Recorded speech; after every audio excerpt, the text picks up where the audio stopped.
let's go. Let's move on to some more some happier news, right? Yeah. Some news that had you a little dismayed, a little bewildered a couple of days ago. Shooketh. We almost did a separate We did thing because I was so what? yeah, exactly, just like that. I kept saying it like, what? So Joe Budden, who you guys have heard me mention on here, plenty of times. The only podcast that I really watch like that, really watch, outside of Tuna Fork and stuff like that. I don't think James' show is a podcast though. He has a show. Yeah. But anyway, Joe Budden was just featured in the New York Times. And he is the $20 million man now. Da-dun. Yeah. He said, let me see hold on, let me read exactly the way they put it. I don't want to get this wrong. Hold on, let me see some. Quite an article. I read it. It was a really good article. I actually signed up for the New York Times so that I could read the article in its entirety and then shared it on my Facebook page. Yes. Well, did anybody comment on that? One of my friends who's in media gave the what? Like the shock face. It says, how does this podcast star make $20 million a year? Joe Budden, and that's just from Patreon. Listen. So he had 30 million visits to his page in 1 month. That's a lot. He just posted in his stories a little while ago 37.5 million visits. Since the article? Up 7.4 million. We talked about it. He's like, this is it's about up for him. Stratosphere. It's up for him. Yeah. And you were flabbergasted by all of this. Flabbergasted because when you think about that amount of money, yeah, not to compare us or whatever, but he has subscribers. Yes. These are people Loyal who are people. consistently, the auto draft is coming out of somebody's account. Somebody's card. Some PayPal's active. A card is being charged every single month. Yes. By people. And my question was, who is the demographic? Yeah.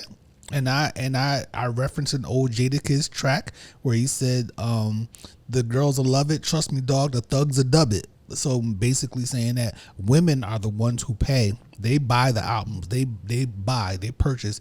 And your response was, ladies, we gotta have a conversation, because if y'all are subscribing to Joe Budden's podcast and acting like you're not, that you hate him, that the manosphere, the sexism, the this, the that you're so against it, but that you subscribe and pay for it? Yeah. Because who's paying? Has he crossed over to the Caucasians? I don't know. I'm sure Are he they got some in there. subscribers?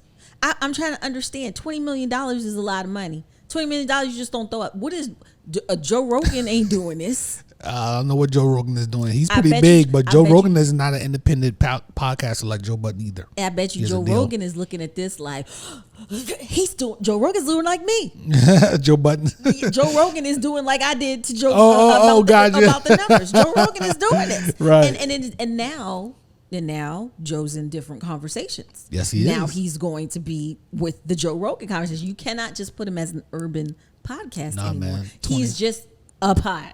Yeah, he's a mega podcaster. Like, that's huge, man. And congratulations to him. Shout out to him. Yeah, you know what I'm congrats to the crew. Like black folks always do. We say about 5 things, then we're gonna say first of all, shout out to him. Yeah. Yeah, man. It's not a misogynistic podcast. It gets super manly. They go crazy. They crack a lot of jokes or whatnot. I get that and whatnot. But with in a negative way, it's not. It's not that. We've seen that. There have been some problematic statements from the cast. Right, which is probably a part of his success. Yeah. And so what I'm getting at is that it comes off like that. It's talked about as if it is. So what it actually is one thing, The narrative out there is another. So let's just deal with the narrative, right? Let's go with the narrative that this podcast is a misogynistic podcast. It's the patriarchy. It's all these negative things. Women love douchebags. Women love scumbags. They love it. So yes, I'm sure there's a bunch of women acting like they don't rock with Joe Budden and paying to support and watch. Black woman delegation, there needs to be a meeting. You better meet up with your girls. We need to have a meeting. And then I gave you an example. I'm not going to say the example on air, but I gave you a live example of somebody that we knew is something that we witnessed, where and somebody that won. You know what I'm saying? That I ain't gonna say it on air. You don't remember. I don't remember because we talk about so much. Yeah. So yeah. But congratulations. And let me just say, as a person who was very apprehensive to watching this podcast when my husband first introduced me to it, we were dating. We were not. And so I kind of looked at him a little like, right. Because let me say why. Because I know Love and Hip Hop, Joe. Right. I watched those seasons with Tahiri and the other girl and all the other stuff and Sin and all the stuff. I watched all the stuff. Now, granted, we understand that this is scripted television. It's later understood that, right? It was sold as reality TV. Well, the parts that I didn't think were scripted were the parts with his mom when they were talking about his sobriety and getting him well. Yeah. So I thought that was really a serious thing. I never watched. So. Okay, so that part about the sobriety and therapy and that type of stuff I thought was real. And I was really taken aback when he did the Times Square proposal. I was like, what? Wait. Who was that to again? Tahiri, right. But so, of course, when he starts talking about this podcast that he's listening, watching, and he's like in it, like laptop, one screen, doing something else on the other and watching, I'm like, let me see what this is about. Now, there's a lot of beige rage on the show.